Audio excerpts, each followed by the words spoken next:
¿Cuál es la demostración de inteligencia más espeluznante que has visto en otro ser humano? Mi papá. Sabe tanto esoterismo, tanto conocimiento descabellado y tan extraño que a veces uno se pregunta cómo y por qué lo sabe.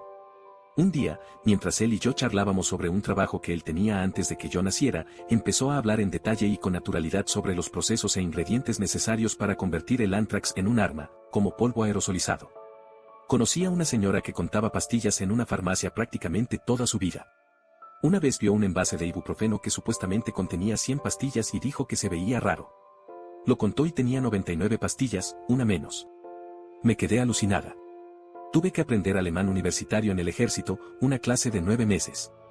Empezamos con 15 personas y nos graduamos con 6, fue muy difícil y apenas logré pasar. El mejor de mi clase era un chico blanco de Indiana, que ya había obtenido las mejores calificaciones en español y portugués en cuestión de semanas.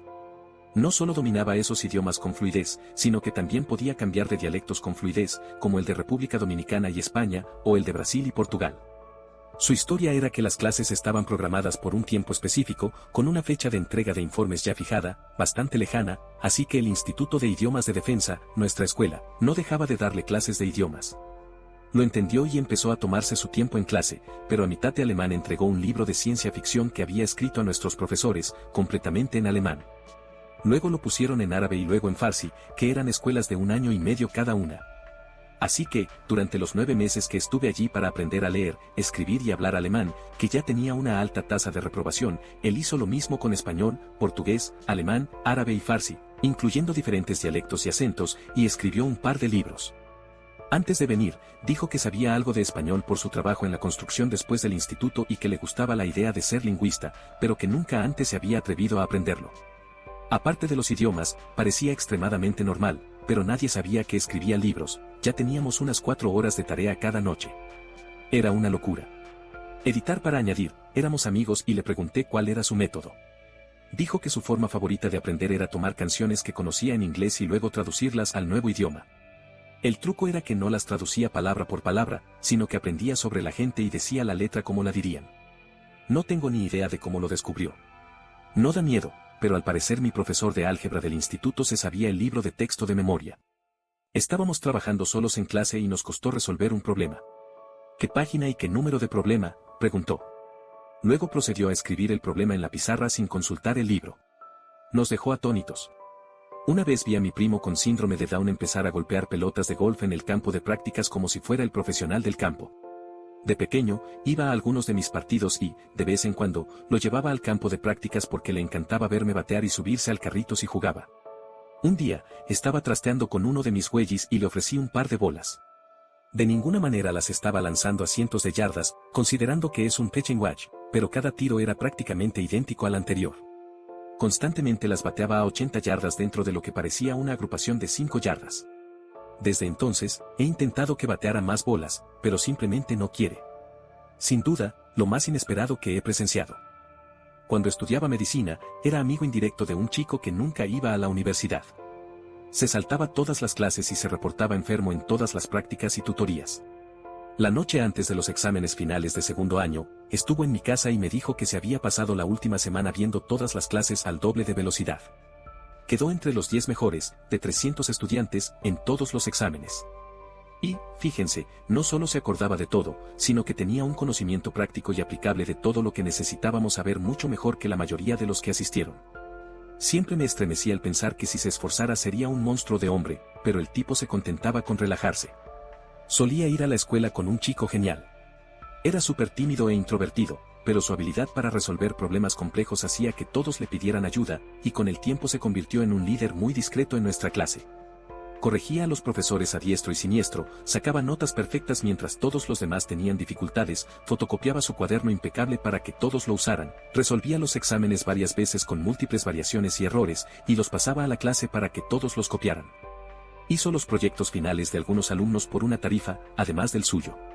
Nos ayudó a superar las clases más difíciles, manteniendo una gran humildad sobre sus habilidades intelectuales. Terminaba cada semestre con notas casi perfectas.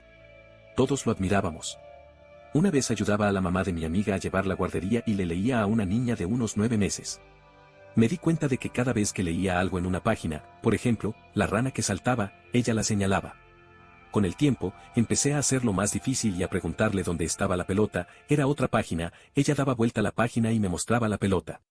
Me impresionó bastante, pero no tengo ni idea de las etapas de desarrollo. Trabajé brevemente con alguien cuando trabajaba para la policía. Llegó a mi equipo para adquirir experiencia de primera línea para un ascenso. Había estado en una unidad de investigación secreta antes de unirse a nosotros. Lo llamaré Dev. Entramos en una zona con mucha violencia entre pandillas y estábamos cumpliendo una orden de detención por posesión de armas de la sección 60 tras un asesinato vil en la zona. Paramos a 2 hombres a un lado de la calle y enseguida se hizo evidente que no tenían nada que ver. Charlamos un rato y eso fue todo, o eso pensé. Dave, increíblemente educado y amable, le dijo a uno de los hombres, creo que te conozco. El hombre dijo que no. Nunca había tenido problemas con la policía, nunca lo habían arrestado, nunca se había metido en líos. Tenía 30 y tantos años. Dave dijo, sí te conozco. Déjame verte. El hombre se mostró amable, aunque yo me sentía muy incómodo. Nunca me he metido en líos, dijo el hombre. Dave lo miró y dijo, creo que no. Aunque tu padre sí. Llama al hombre por su nombre, su fecha de nacimiento, su antigua dirección, el nombre y la fecha de nacimiento de su madre, y también los datos de su padre. Dave dice que 22 años antes había asistido a la casa de los hombres cuando era preadolescente porque sus padres discutían y su padre estaba borracho. Su padre fue arrestado por un delito menor de alteración del orden público. No era un delincuente común ni nada por el estilo. Dave no solo lo había reconocido, sino que lo había hecho desde niño, lo había envejecido y recordaba cada detalle de un pequeño detalle ocurrido hacía más de 20 años. Con razón estaba en las unidades de investigación de alto nivel. Un genio. No da miedo, pero conocí a un chico de 14 años que ayudaba a su padre a revestir una casa con paneles de yeso. El chico miró la forma de una escalera, miró el panel de yeso en los soportes, listo para cortar, volvió a mirar la escalera y luego cortó el panel sin una sola medida ni marca. El panel de yeso encajaba tan perfectamente en la escalera que encajaba perfectamente. Ni una sola medida. Fue la primera vez que vi a alguien con un interés especial en la vida real. Era asistente escolar y me pidieron que caminara por el exterior de la escuela con un niño de 13 años que necesitaba un descanso de 10 minutos para aliviar el estrés. Era una escuela para niños con ansiedad y depresión. Bueno, estábamos caminando y un avión pasó muy bajo. Con un tono de voz muy casual, el chico empezó a decirme el rumbo del avión, de qué aeropuerto salió según lo bajo que iba, y su probable número de vuelo y destino. Me quedé sorprendida. Un amigo me enseñó una vez su manual para tratar con su novia. Había anotado lo que le gustaba y lo que no, lo que le había dado y cómo respondía con precisión, qué acciones le provocaban qué reacciones, qué frases podía citarle para obtener respuestas específicas, etc., y luego, en cierto modo, usó la información recopilada para escribir una pequeña guía sobre los resultados esperados de diversas cosas que hacía, para poder calmarla si se enojaba con él. Si se sentía poco querida, tenía estrategias para arreglar la situación y poder volver a hacer lo que quisiera mientras ella se despreocupaba. Si X, entonces sí probablemente hará Z, a menos que P. Estaba entre extrañamente dulce y espeluznantemente manipulador.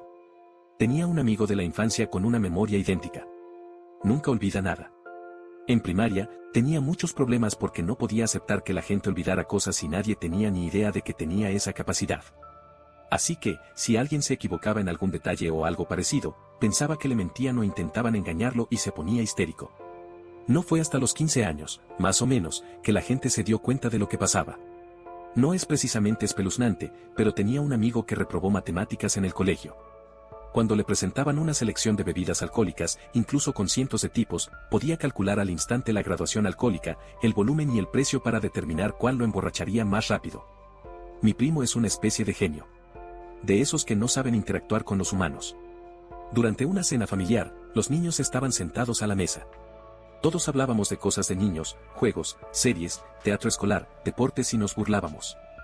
Alguien decidió rodear la mesa y cada uno mostró su video favorito de internet. Cosas como videos, reels, cortos, etc. Este tipo saca su teléfono y graba un video de 1 hora de una neurocirugía. Mientras comíamos curry de cordero, un grupo de niños pequeños empezó a vomitar, a llorar y demás, y él detuvo el video, pero empezó a recitar todo el procedimiento, lo que estuvo mal y lo que debería haberse hecho. Todo. Tengan en cuenta que tenía unos 11 años. Los padres vinieron a ver qué le pasaba y estaban tan atónitos que no pudieron detenerlo. Un tío, que era cirujano, contó después que todo lo que dijo era técnicamente correcto, pero que aún se estaba investigando y no se practicaba. Así que nadie sabe cómo lo supo, pero mi hermano menor sigue sin comer cordero. Y esto es todo por hoy, espero te haya gustado el video, si fue así regálame un pulgar arriba, y suscríbete para más videos, no olvides comentar y compartirlo con tus amigos.